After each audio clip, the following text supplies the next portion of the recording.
Bollywood star hero junior NTR తన వ్యక్తిత్వ హక్కుల పరిరక్షణ కోసం ఢిల్లీ హైకోర్టును ఆశ్రయించడం ఇప్పుడు సినీ వర్గాల్లో పెద్ద చర్చకు కారణమైంది.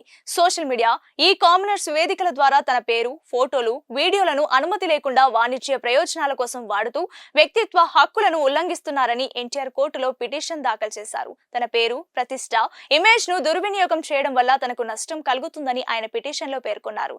ఈ పిటిషన్ ను విచారించిన జస్టిస్ మన్మిత్ ప్రీతం సింగ్ అరోరా నేతృత్వంలోని ధర్మాసనం జూనియర్ ఎన్టీఆర్ వ్యక్తిత్వ హక్కుల ఉల్లంఘనపై తక్షణం చర్యలు తీసుకోవాలని సోషల్ మీడియా ప్లాట్ఫామ్లు, ఈ కామర్స్ సంస్థలను ఆదేశించింది. తదుపరి విచారణను ఈ నెల 22వ తేదీకి వాయిదా వేస్తున్నట్లు ఆ రోజున మరింత వివరమైన ఆదేశాలు జారీ చేస్తామని జస్టిస్ అరోరా తెలిపారు.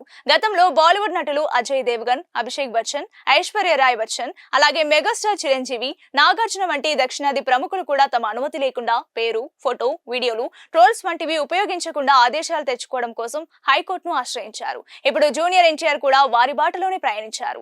ఎన్టీఆర్ తీసుకున్న ఈ నిర్ణయం సినీ పరిశ్రమలో చర్చనీయాంశంగా మారింది. మరిన్ని మూవీ అప్డేట్స్ కోసం మన ఛానల్ ని ఫాలో అవ్వండి.